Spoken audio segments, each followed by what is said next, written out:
The Prime Minister was addressing the valedictory function of the second National Youth Parliament Festival via video conferencing. He further said that the days of those who used to fight elections on the basis of their surname are numbered. National Youth Festival is celebrated every year from January 12 to 16. 12 January being the birth anniversary of Swami Vivekananda is observed as National Youth Day. हमारे संविधान के निर्माण का गवाह है। देश के अनेक महान व्यक्तियों ने यहां आजाद भारत के लिए फैसले लिए, भारत के भविष्य के लिए चिंतन किया। भविष्य के भारत को लेकर उनका सपना, उनका समर्पण, उनका साहस, उनका सामर्थ्य, उनके प्रयास, इसका एहसास आज भी सेंट्रल हॉल में होता है। और साथियों, आप जहां बैठे हैं उसी सीट पर जब संविधान की निर्माण प्रक्रिया चली थी, इस देश के किसी न किसी गणमान्य महापुरुष वहां बैठे होंगे। आप आज उस सीट पर बैठे हैं। मन में कल्पना कीजिए कि जिस जगह पे देश के वो महापुरुष बैठे थे, आज वहां आप बैठे हैं। देश को आपसे कितनी अपेक्षाएं हैं। मुझे विश्वास है ये अनुभव इस समय सेंट्रल हॉल में बैठे सभी युवा साथियों को भी हो रहा होगा। आप सभी ने जो यहां संवाद किया, मंथन किया, वो भी बहुत महत्वपूर्ण है। इस दौरान स्पर्धा में जो विजेता हुए हैं उनको मैं बधाई देता हूं, अपनी शुभकामनाएं देता हूं। और यहां जब मैं आपको सुन रहा था तो मुझे विचार आया और इसलिए मैंने मनोमन तय किया है कि आपके जो भाषण है उसको मैं आज मेरे ट्विटर हैंडल पर से ट्वीट करूंगा।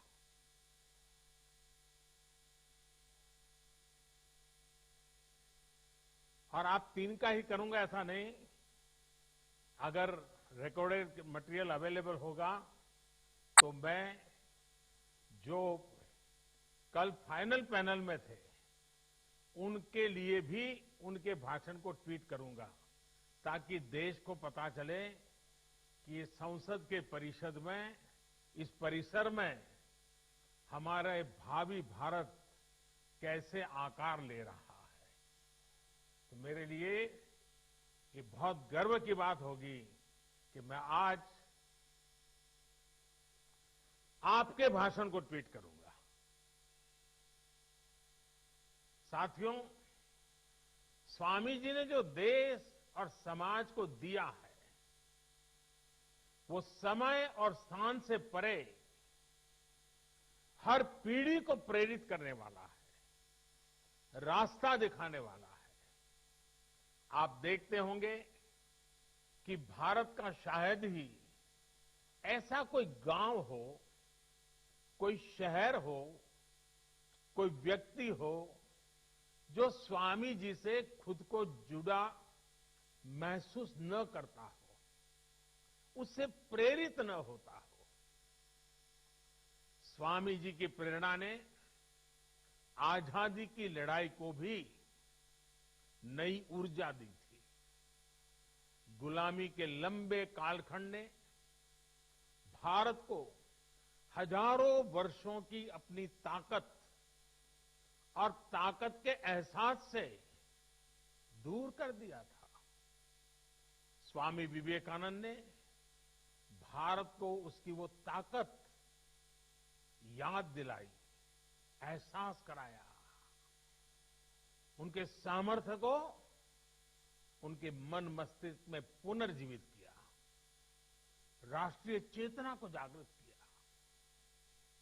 आप ये जानकर हैरान रह जाएंगे कि उस समय क्रांति के मार्ग से भी और शांति के मार्ग से भी, दोनों ही तरह से जो आजादी के लिए जंग चल रहा था, आजादी की लड़ाई लड़ रहे थे, वो कहीं न कहीं स्वामी विवेकानंद जी से प्रेरित थे।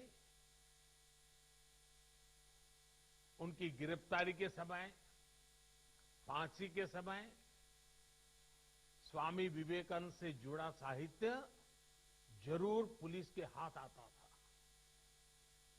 तब इसका बाकायदा अध्ययन करवाया गया था कि स्वामी विवेकानंद जी के विचारों में ऐसा क्या है जो लोगों को देशभक्ति के लिए, राष्ट्र निर्माण के लिए, आजादी के लिए मर मिटने की प्रेरणा देता है, हर नवयुवान के मस्तिष्क को इतना प्रभावित करता है। समय गुजरता गया, देश आजाद हो गया, लेकिन हम आज भी देखते हैं स्वामी जी हमारे बीच ही होते हैं, प्रतिपल हमें प्रेरणा देते हैं। उनका प्रभाव हमारी चिंतन धारा में कहीं न कहीं नजर आता है। आध्यात्म को लेकर उन्होंने जो कहा, राष्ट्रवाद, राष्ट्र निर्माण, राष्ट्रभक्ति को लेकर उन्होंने जो कहा, जन सेवा से जग सेवा को लेकर उनके विचार आज हमारे मन मंदिर में उतनी ही तीव्रता से प्रभावित होते हैं। मुझे विश्वास है आप युवा साथी भी इस बात को जरूर महसूस करते होंगे। कहीं पर भी विवेकानंद जी की तस्वीर देखते होंगे, कल्पना तक आपको नहीं होगी, मनोमन आपके मन में एक श्रद्धा का भाव जगता होगा, सर आपको उनको नमन करता होगा, ये अवश्य होता होगा। साथियों, स्वामी विवेकानंद ने एक और अनमोल उपहार दिया है। ये उपहार है व्यक्तियों के निर्माण का, संस्थाओं के निर्माण का।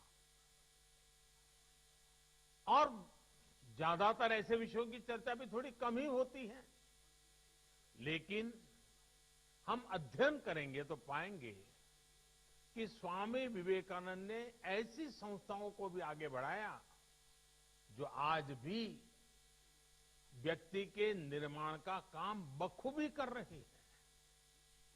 उनके संस्कार, उनका सेवा भाव, उनका समर्पण भाव लगातार जगाती रहती है।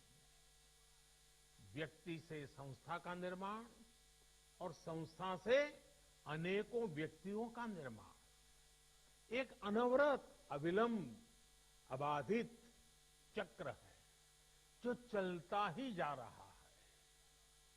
लोग स्वामी जी के प्रभाव में आते हैं, संस्थाओं का निर्माण करने की प्रेरणा लेते हैं, संस्था निर्माण करते हैं, फिर उन संस्थानों से